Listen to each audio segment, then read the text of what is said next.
বিএনপির রাজনীতিতে আলোচনায় আসছে জিয়া পরিবারের আরও একটি নাম, যাকে নিয়ে এর আগে খুব একটা আলোচনা হয়নি।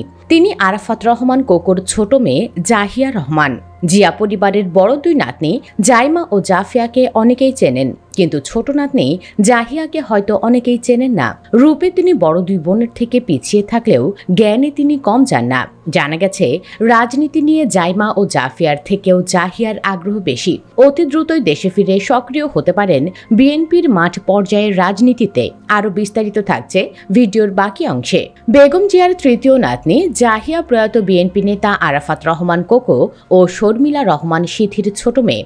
জাহিয়ার জন্ম 1999 সালে। 2007 সালের 1/11 এর রাজনৈতিক পট পরিবর্তনের সময় কোকো গ্রেপ্তার হন এবং পরবর্তীতে প্যারোলে মুক্তি পেয়ে চিকিৎসার জন্য মালয়েশিয়া যান। সে সময় বাবার সাথে জাহিয়াও মালয়েশিয়ায় চলে যায়। কোকোর মৃত্যুর পর জাহিয়া ও তার বড় বোন জাফিয়া রহমান তাদের মায়ের সঙ্গে মালয়েশিয়ায় পাকাপোক্তভাবে বসবাস শুরু করেন। তবে বিলেতে থাকলে মাঝে মধ্যেই দেশে আসেন জাহিয়া। সর্বশেষ 2023 সালে ঈদ উপলক্ষে তিনি ও তার বোন জাফিয়া যুক্তরাজ্য থেকে ঢাকায় আসেন এবং গুলশানে খালেদা জিয়ার বাসভবনে সময় কাটান। বর্তমানে তারা যুক্তরাজ্যে বসবাস করছেন এবং সেখানে পড়াশোনা চালিয়ে যাচ্ছেন।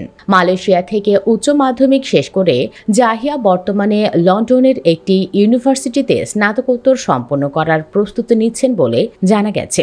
এর আগে 2015 সালের জানুয়ারিতে বাবার মৃত্যুর পর তারা কফিন সহ দেশে আসেন এবং দাফনের পর পরীক্ষা দেওয়ার জন্য মালয়েশিয়ায় ফিরে যান।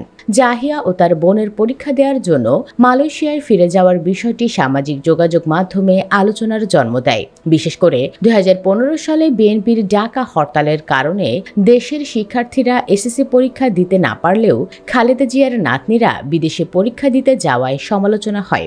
অনেকে এটিকে বৈষম্যমূলক আচরণ হিসেবে দেখেন। সে যাই হোক, সোশ্যাল মিডিয়ায় আমরা এখনো জাইমা ও জাফিয়াকে নিয়ে খুবই কৌতূহল দেখি। তাদের নিয়ে অসংখ্য ফেসবুক পেজ, ফ্যান গ্রুপ গড়ে উঠেছে। তবে এদিক থেকে ব্যতিক্রম জাহিয়ার নামে এখনো তেমন কিছু চোখে পড়েনি। তার মানে তাকে নিয়ে খুব বেশি মানুষের আগ্রহও নেই সোশ্যাল মিডিয়ায়। এছাড়া জাহিয়াকে তার পরিবারের সাথেও খুব একটা দেখা যায় না। নানান সময়ে জাইমা, মাঝে মধ্যে জাফিয়াকে দেখা গেলেও জাহিয়া থাকেন অনুপস্থিত। মাস কয়েক আগেও লন্ডনে খালেদা জিয়ার ক্লিনিকে জাইমা ও জাফিয়াকে আসা যাওয়া করতে দেখা গেলেও দেখা যায়নি জাহিয়াকে। একদিকে বয়স ছোট, অন্যদিকে তেমন সুন্দরী নন বলে হয়তো তাকে নিয়ে কোনো আলোচনা নেই কোনো ফ্যান্স ক্লাবও। জানা যায়, জাহিয়া ছোটকালে বাবার জন্য খুবই পাগল ছিলেন। বাবাকে হারানোর পর থেকে তিনি কিছুটা হলেও বদলে গেছেন। খুব বেশি কথা বলেন না, জনসমাগম এড়িয়ে চলতে পছন্দ করেন। তবে ধারণা করা হয়, রাজনৈতিক পরিবারের সন্তান হিসেবে তিনিও ভবিষ্যতে রাজনীতিতে আসতে পারেন। আগামী নির্বাচনে কেবল প্রচারণায় অংশ নিলেও ভবিষ্যতে মূলধারার রাজনীতিতেও যোগ দিতে পারেন জাহিয়া। কারণ মেয়েটা যেমনই হোক, তিনি বিখ্যাত জিয়া পরিবারের সন্তান। রাজনীতি তার রক্তে মিশে আছে। ভবিষ্যতে তিনিও বেগম জিয়ার মতোই নেত্রী হবার যোগ্যতা রাখেন। সুপ্রিয় দর্শক, এখনই হয়তো সম্ভব না, তবে ভবিষ্যতে জাহিয়াকেও রাজনীতির মাঠে দেখতে চান কি না, ইয়েস অথবা নো লিখে কমেন্ট বক্সে জানিয়ে দিন আপনার মতামত। ভিডিও ভালো লাগলে লাইক দিন এবং শেয়ার করুন। আর পরবর্তীতে আরও এমন ভিডিও পেতে চ্যানেলটি সাবস্ক্রাইব করুন। ধন্যবাদ।